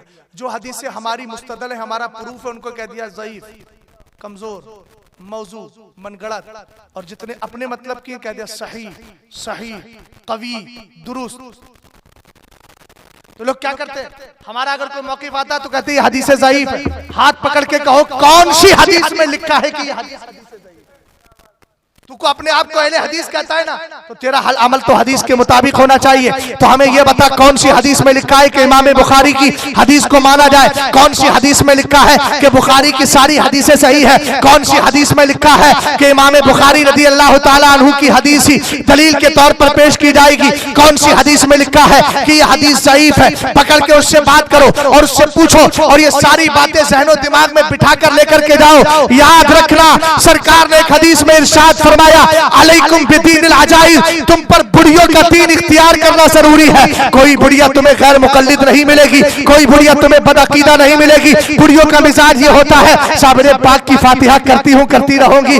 आला हजरत रदी अल्लाह ताला अन्हु ने इस हदीस को जिक्र करने के बाद ये बता दिया, और सरकार अलैहिस्सलाम के सहाबी अब्दुल्लाह इब्ने अब्बास ने भी ये कहा कि अगर आप किसी की रविश इख्तियार करना चाहते हो तो उनकी रविश इख्तियार करो जो तुमसे पहले चले गए हैं। इसलिए कि ओल्ड इज गोल्ड, पुराना पुराना हुआ करता है। इसी मज़हब हक को थामे रहोगे तुम्हें जन्नत की बशारत। एक मसले को मुझसे कहा गया रफ़े यदैन के बारे में, कुछ साल पहले मेरी गुफ्तगू हुई थी और मैंने उसमें क्लियर किया था। आइए आज भी थोड़ा सा मसला वाज़ेह करके गुफ्तगू को खत्म करूं। रफ़े यदैन इसका माना क्या होता है? रफ़ का माना उठाना, यदैन का माना हाथ, दोनों हाथों को उठाना। ये मसला बड़ा मुख्तलिफ ही रहा, और सबसे ज्यादा जोर दिया जाता है इन दो बातों पर कि हम नबी की माने या इमाम की। उसका जवाब मैंने दे दिया। दूसरा दिया जाता है कि रफ़े यदैन का हुक्म है, रफ़े यदैन का हुक्म है, रफ़े यदैन का हुक्म है। हमने कहा जब तुम अपने आप को अहले हदीस कहते हो तो सारी हदीसों पे अमल करो। सरकार ने एक हदीस में इरशाद फरमाया कान तक हाथ उठाओ, एक में फरमाया कांधों तक हाथ उठाओ, सीने तक हाथ उठाओ। जब इससे कहो पकड़ के उससे पूछो कि तू अहले हदीस है ना, सरकार की हदीस पे अमल करता है, चल नियत बांध के दिखा। जैसे ही नियत बांधे और यहां तक लाए, हदीस पे तूने अमल छोड़ दिया, इसलिए कि कान वाली हदीस पे अमल नहीं हुआ। और जब ये सीने तक लेकर आए तो कहना छोड़, हत्ता युहाजी मन कबे का लफ्ज हदीस पाक में कि कांधों तक लेकर आते सरकार, तो तूने कांधों वालों पर छोड़ दिया। तीन हदीसें एक तरह की है। हमने कहा यह फैसला कौन करता है? ये इमाम आजम किया करते हैं, इमाम शाफई किया करते हैं। तीन तरह की हदीसें आती है। ये तीनों नहरें हैं, चारों नहरें हैं। अब बताया जाता है इसमें चले जाओ तब भी मदीने का रास्ता मिल जाएगा, इधर चले जाओ तब भी मदीने का रास्ता मिल जाएगा। तुमने तो किसी को भी इख्तियार नहीं किया है। हजरत इमाम आजम अबू हनीफा रदी अल्लाह तआला अन्हु के नजदीक रफ़े यदैन करना जायज नहीं, ममनू है। इमाम शाफई के यहाँ जायज है, मगर ये लोग जो करते हैं इनसे हम कहेंगे तू इमाम का मुकल्लिद होकर कर, हम कल से तुझसे कोई तारुज नहीं करेंगे। मगर तू तो ये कहता है ना कि हम तो हदीस पे अमल करते हैं, हमें किसी इमाम की तकलीद नहीं करते। तो मैंने कहा हदीस पे अमल करता है तो इस पे अमल किया, उस पे क्यों नहीं कर रहा है? अगर सरकार की हदीसें रफ़े यदैन पर है तो सरकार की हदीसें इस बात पर भी तो है कि रफ़े यदैन नहीं करना चाहिए। अब आइए जरा मुख्तसर अंदाज में 2-4 हदीसें आप तक पहुंचा देता हूं। सरकार अलैहिस्सलाम के एक सहाबी है जिनका नाम हजरत अब्दुल्लाह इब्ने मसूद है। एक दिन तशरीफ फरमा है, रसूल करीम अलैहिस्सलाम के सहाबा भी है और ताबईन की जमात भी लगी है। इनसे किसी ने कहा आप हमें सरकार की नमाज तो बताइए, सरकार कैसे नमाज पढ़ा करते थे? तो आपने खुद फरमाया अला उसल्ली बिकुम सलाता रसूलिल्लाहि सल्लल्लाहु तआला अलैहि वसल्लम फसल्ला वलम यरफा यदैहि इल्ला मर्रतन वाहिदा मा तकबीर अल-इफ्तिताही। फरमाया हजरत अब्दुल्लाह इब्ने मसूद ने आओ मैं तुम्हें सरकार की नमाज बताता हूं। आपने जब नियत बांधी तो सिर्फ एक बार हाथ उठाए, दोबारा हाथ नहीं उठाए। आपसे पूछा गया तो आपने फरमाया सल्लैतु मान नबी सल्लल्लाहु तआला अलैहि वसल्लम व मा अबी बकरिन व मा उमरा वलम यरफउ ऐदियहुम इल्ला इंदत तकबीरतिल ऊला फी इफ्तिताहिस सलाह। हजरत अब्दुल्लाह इब्ने मसूद ने कहा मैंने सरकार के साथ भी नमाज पढ़ी है, हजरत उमर फारूक आजम के पीछे भी नमाज पढ़ी, हजरत अबू बकर सिद्दीक अकबर के पीछे भी नमाज पढ़ी। लम यरफउ ऐदियहुम, मगर मैंने कभी भी इनको सिवाय तकबीरे तहरीमा के किसी और मौके पर हाथ उठाते हुए। अब बोलो जो रफ़े यदैन छोड़ते हैं उनको बड़ी आसानी से कह देते हैं हदीस के खिलाफ चल रहा है, तो हजरत उमर फारूक आजम पर क्या फतवा लगाओगे? अबू बकर सिद्दीक अकबर पे क्या फतवा लगाओगे? रसूल करीम अलैहिस्सलातु वस्सलाम के दीवानों जरा तवज्जो फरमाना। एक दिन इमाम आजम इमाम औज़ाई दोनों दारे हनाता मक्का के अंदर जमा हो गए। इमाम औज़ाई बहुत बड़े ताबई हैं और इमाम आजम सिगारे ताबईन में से हैं, इनसे उम्र में बड़े थे। इन्होंने पूछा आप रफ़े यदैन क्यों नहीं करते हो? इमाम आजम ने कहा लम यस्सिहा शैउम मिन ज़ालिका, मेरे नजदीक रफ़े यदैन के सिलसिले में कोई भी हदीस आई नहीं है, हदीसें सही मुझ तक नहीं पहुंची। उन्होंने कहा भाई आप कैसे कहते हैं हदीसें नहीं सही नहीं पहुंची? मैं आपको एक हदीस सुना रहा हूँ। उन्होंने हदीस सुनाई, कहा कि हमसे हदीस बयान की इमाम ज़ोहरी ने, वो रिवायत करते हजरत सालिम से, वो रिवायत करते अब्दुल्लाह इब्ने उमर से। जरा तवज्जो फरमाना, हजरत इमाम औज़ाई कहते हैं हमसे हदीस बयान की इमाम ज़ोहरी ने, इब्ने शिहाब ज़ोहरी जिनको कहा जाता है, जिन्होंने हजरत उमर बिन अब्दुल अजीज के दौर में सबसे पहले हदीसों को जमा किया था, ये वो इब्ने शिहाब ज़ोहरी है। कहने लगे सनद देखिए कितनी प्यारी सनद और हवाला रेफरेंस कितना प्यारा है। हद्दसनी ज़ोहरी अन सालिम अन अबीही अन रसूलुल्लाह सल्लल्लाहु तआला अलैहि वसल्लम अन्नहु काना यरफउ यदैहि। फरमाया आका करीम अलैहिस्सलाम जब नमाज पढ़ा करते थे तो सरकार अलैहिस्सलाम जब नमाज शुरू करते तो हाथों को उठाते, वह इंदर रुकुई जब सरकार रुकू में जाते तो हाथों को उठाते, जब सरकार रुकू से उठते तो हाथों को उठाते। हजरत इमाम औज़ाई ने अपनी सनद बयान कर दी। इमाम आजम ने कहा मेरे पास इससे मजबूत हदीस है, तो का सनद भी मजबूत है। अब इमाम आजम अबू हनीफा रदी अल्लाह तआला अन्हु हदीस बयान कर रहे हैं, फरमाते हद्दसनी हम्माद अन इब्राहीम अन अलकमा वल अस्वदी अन इब्ने मसऊद अन्न नबी सल्लल्लाहु तआला अलैहि वसल्लम ला यरफउ यदैहि इल्ला इफ्तिताहिस सलाह। दो तरह की हदीसें, उधर हजरत अब्दुल्ला इब्ने उमर रदी अल्लाह ताला अन्हु क्या कह रहे हैं, सरकार रुकू के वक्त भी हाथ उठाते थे, रुकू से उठने के बाद भी हाथ उठाया करते थे। आगे मेरे नबी अलैहिस्सलातु वस्सलाम के सहाबी हजरत अब्दुल्ला इब्ने अब्बास कहते हैं, आका करीम अलैहिस्सलाम पूरी नमाज में सिर्फ एक बार हाथ उठाते थे, वो तकबीर तहरीमा के वक्त जब नमाज शुरू की जाती है तब आप अपने हाथों को उठा लिया करते थे। अब यहाँ देखिएगा, इमाम आजम ने कहा मेरी जो हदीस है ये हदीस सनद के एतबार से, रेफरेंस के एतबार से बड़ी मजबूत है। एक बात मैं आपको बड़ी आसानी से समझा दूं, हमारे सदर साहब यहाँ खड़े हैं, एक बात ये बोले और एक बात हमारे गुलाम मोहिउद्दीन साहब बोले, इनमें बात किसकी मजबूत मानी जाएगी? बोलिए, चेहरा मत देखिए, वो कुछ नहीं कहेंगे आपसे। किसकी मानी जाएगी? इमाम साहब की मजबूत मानी जाएगी, इसलिए कि इमाम साहब इल्म वाले भी। समझ गया? आप सिर्फ चेहरा देख रहे हैं मरकजी मिलाद कमेटी के सदर का चेहरा न देखिए, इल्म का वकार भी देखिए। तवज्जो है, यहाँ बात इनकी मजबूत मानी जा रही है। एक बात मैं आपको और समझा दूं, मैं अमामा शरीफ बांध के तकरीर करता हूँ। कभी कभी ऐसा होता है कि अमामा बांधने वाला कोई नहीं मिलता तो टोपी लगा के चला गया, मैंने कहीं तकरीर कर दी। अब कोई साहब ने मुझे, किसी साहब ने मुझे जलसे में देख लिया कि मैं टोपी लगा करके तकरीर करके आया हूँ। अब उसके बाद कभी मुलाकात ना हो उनसे, कभी मुझे जलसे में तकरीर करते हुए ना देखे, कोई उनसे पूछ ले कि हजरत तकरीर करते हैं तो अमामा पहन के टोपी लगा के, तो वो क्या बयान करेंगे? और कारी गुलाम मोहिउद्दीन साहब से पूछा जाए तो अब बात किसकी मानी जाएगी? क्यों मानी जाएगी? इसलिए कि उन्होंने एक बार देखा था। अब जितनी रफ़ा-ए-दैन की हदीसें हैं, उन हदीसों में सबसे ज्यादा मजबूत हदीस अगर किसी की मानी जाती है तो वाइल इब्ने हुज्र की मानी जाती है। और वाइल इब्ने हुज्र सरकार के सहाबी है, मगर देहात के रहने वाले थे।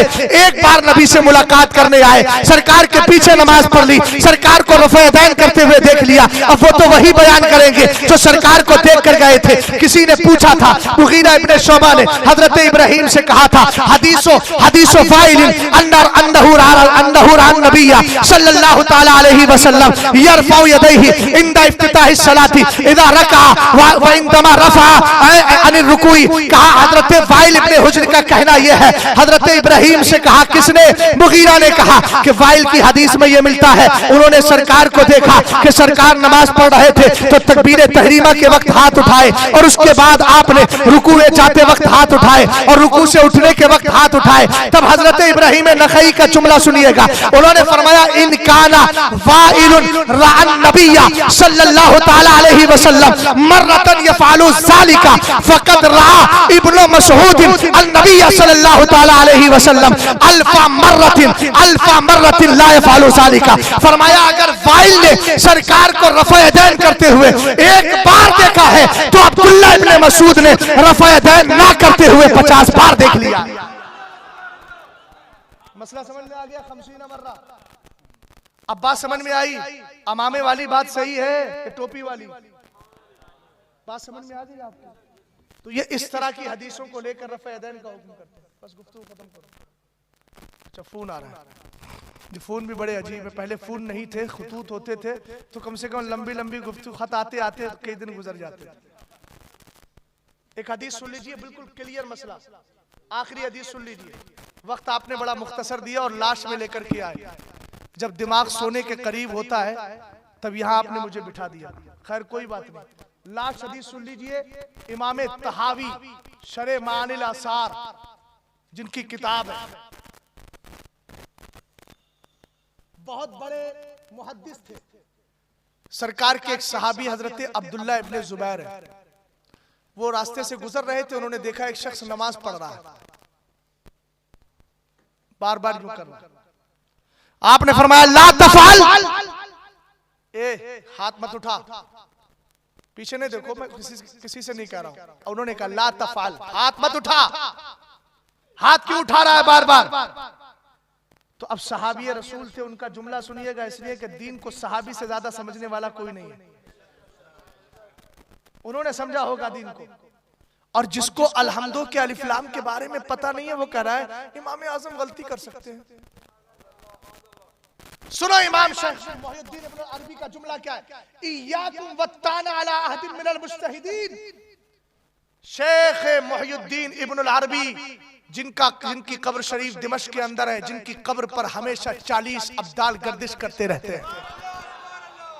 उनकी किताब फुतुहात मक्किया में लिखते हैं इय्याकुम वत्ताना अला अहदिन मिनल मुज्तहिदीन, फरमाया किसी भी मुज्तहिद पर उंगली मत उठाना। कुछ लोग क्या वतकुलूना, तुम लोग बोल देते हो हम महजूबूना अनिल मारिफी वल असरार, कह देते हो उनको क्या पता इल्म के बारे में। इमाम आजम भी तो इंसान है, गलती हो सकती है। कहा तुम कहते हो उनके सामने पर्दे पड़े हैं, कहा कसम खुदा की पर्दे नहीं पड़े हैं, उनका आलम तो यह है कि गैब की खबरें भी अल्लाह उनको अता फरमा दिया। पूरी सनद में नहीं पढ़ रहा हूं, बस इतनी बात पर गुफ्तगू को खत्म कर रहा हूं। तो क्या कहा हज़रत अब्दुल्लाह इब्न ज़ुबैर ने, ला तफ़ाल, रफ़ा यदैन मत कर। और फिर आपने एक फैसला करने वाला जुमला इरशाद फरमाया, इन्ना हादा शैउन फ़अलहु रसूलुल्लाहि सल्लल्लाहु तआला अलैहि वसल्लम सुम्मा तरक, फरमाया जो रफ़ा यदैन तुम कर रहे हो ये सरकार ने कभी किया था फिर छोड़ दिया था। एक मिसाल समझा दूं आपको, सरकार की हदीस की रोशनी में सरकार ने फरमाया नहीं तुकुम अन ज़ियारतुल कुबूरी अला फज़ूरुहा, सरकार ने कहा मैंने तुम्हें कब्रों पर जाने से मना किया था लेकिन अब जाया करो। तो सरकार ने पहले रफ़ा यदैन किया था फिर मना कर दिया, अब मत किया करो। यही वजह है कि हजरत जाबिर इब्न समुरा कहते हैं खरजा अलैना रसूलुल्लाह सल्लल्लाहु तआला अलैहि वसल्लम फकाला माली अराकुम राफी ऐदियकुम कान्नहा अज़नाबु खैलिन शुम्मुसिन उसकुनु फिस सलाह। सरकार दो आलम के सहाबी हजरत जाबिर कहते हैं आखिरी हदीस पेश करके गुफ्तगू को खत्म कर रहा हूँ, फरमाते हैं सरकार हमारे करीब से गुजरे, आका ने देखा मेरे सहाबा रफ़ा यदैन कर रहे हैं, बार बार हाथ उठा रहे हैं। सरकार जलाल में आए, फरमाया माली अराकुम राफ़ी ऐदियकुम, क्या बात है मैं देखता हूँ कि तुम अपने हाथों को बार बार ऐसे उठाते हो काज़नाबी खैलिन शुम्मुसिन, जैसे शरीर किस्म के घोड़े अपनी पूंछ और दुख को उठाया करते। सरकार ने फरमाया उसकुनु फिस सलाह, नमाज सुकून से पढ़ा करो। अब इसके अलावा भी कोई दलील चाहिए? इसलिए याद रखना ये सारी कौम बहुत लंबी पैदावार नहीं, 250-300 साल की पैदावार है। मोहम्मद इब्ने अब्दुल वहाब नजदीकी नस्ल से है ये लोग, इनसे बच के रहो, ईमान अकीदा महफूज रखो। अगर इब्ने तैमिया पे बात करने चलूं, इब्ने कय्यम पे बात करने चलूं, इनके इमाम शौकानी पे बात करूं, नवाब सिद्दीक हसन भूपाली पे बात करूं तो दूध का दूध पानी का पानी हो जाएगा। यूसुफ इब्ने तैमिया को मानते हैं जिसने कहा था माँ के साथ जिना करना जायज है, यूसुफ इब्ने तैमिया को मानते हैं जिसने कहा था कि मेरे अलावा कोई दुरुस्त नहीं है, उस इब्ने तैमिया को मानते हैं जिसने कहा था कि सरकार अलैहिस्सलाम का रोजा नहीं है, सनम अकबर सबसे बड़ा बुतखाना है, जिसने कहा था ऐ कहीं मत जाओ, अगर मुस्तफा करीम अलैहिस्सलातु वस्सलाम के रोज़े पाक की ज़ियारत की नियत से जाओगे तो ये ज़िना के बराबर, चोरी के बराबर गुनाह होगा। अल-अयाज़ु बिल्लाह। ऐसे मरदूद और जालिमों की पैरवी करने वाले हमसे पूछते हैं कि इमाम बुखारी की हदीस क्या है। आजा बैठ जा, इमाम बुखारी वो है जिसको इमाम आज़म अबू हनीफा का फैजान मिला है, और इमाम बुखारी का आलम यह था आपने 22 हदीसें सुलासियात जिनको कहा जाता है, हदीसें सुलासी उसको कहते हैं कि इमाम आजम और सरकार के दरमियान सिर्फ 3 वास्ते हैं। जैसे मैं कहूँ ना कि मैं 3 वास्तों से आला हजरत का मुरीद हूँ, मैं ताजुश शरिया का मुरीद, ताजुश शरिया मुफ्ती आजम के मुरीद, वो आला हजरत के मुरीद, तो बोलो हुआ ना 3 वास्तों, तीसरे वास्ते में जाकर बल्कि 2 वास्तों से मैं हजरत आला हजरत इमाम अहले सुन्नत का मुरीद हो गया। हजरत इमाम बुखारी कहते हैं मैंने पूरी बुखारी जमा की है मगर इसमें क्या 22 हदीसें मैं उन पर फख्र करता हूँ, इसलिए कि मेरे और सरकार के दरमियान सिर्फ 3 वास्ते है, बाकी और हदीसों में और भी वास्ते हैं, यहाँ सिर्फ 3 वास्ते मिलते हैं। उन 3 वास्तों वाली हदीसों को सुलासी कहा जाता है। उनमें 11 हदीसें इमाम बुखारी ने जिससे ली है उनका नाम मक्की इब्ने इब्राहिम है, और मक्की इब्ने इब्राहिम वो है जिन्होंने इमाम आजम की बारगाह में 11 साल इल्म हासिल किया। हम हनफियों के इमाम को कहते हो कयास है, तुमसे ज्यादा झूठों की तकलीद करने वाला कोई नहीं। कसम खुदा की साबित कर दूंगा, ये सब इतने बड़े मुकल्लिद हैं मगर आपको मालूम है ना कि जो ये नहीं कहता तुझसे दर दर से सक सक से है मुझको निस्बत, मेरी गर्दन में भी है दूर का डोरा तेरा। हम गौसे आदम के कुत्ते बने, बुजुर्गों के कुत्ते बने, तो अल्लाह रब्बुल इज्जत ने क्या फरमाया, वकल्बुहुम बासितुन ज़राइही बिल वसीद। वो असहाबे कहफ का कुत्ता हकीकी शक्ल में था, तो उसका जिक्र में कुरान ने उसका जिक्र कर दिया और कहा उनकी चौखट पे बैठा है। और बुजुर्गों ने फरमाया क़यामत के दिन इंसानी शक्ल में वो जन्नत में जाएगा। इनका तो तौसीफुर रहमान मेराज जैसे मरदूद चीख चीख के कहते हैं, देखो सुन्नियों को हो क्या गया। बस इतना जुमला बोलिएगा, हमने बुजुर्गों के दर का गधा होना और उनका कुत्ता होना अपने आप को तस्लीम किया है। हमें कुरान ने बशारत दे दी है, यौम नहशुरुल मुत्तकीना इलर रहमानी वफ्दा। हम क़यामत के दिन वलियों को दूल्हा बना करके उठाएंगे, हम बाराती भी उसमें चले जाएंगे। और ये तुम्हारा मुकद्दर है कि तुमने सुन्नियत को छोड़ा, इत्तबिउ सवादल आज़म, इसकी पैरवी नहीं की और जमात से अलग थलग हुए। सरकार बोले अहलुल बिदाई किलाबुन नार, ये सारे बिदाती जहन्नमी कुत्ते हैं। मेरे गुलामों का नक्शे कदम है राह खुदा, वो क्या बहक सके जो ये सुराग लेके चले। अस्तगफिरुल्लाह रब्बी मिन कुल्ली ज़म्बि व अतूबु इलैह।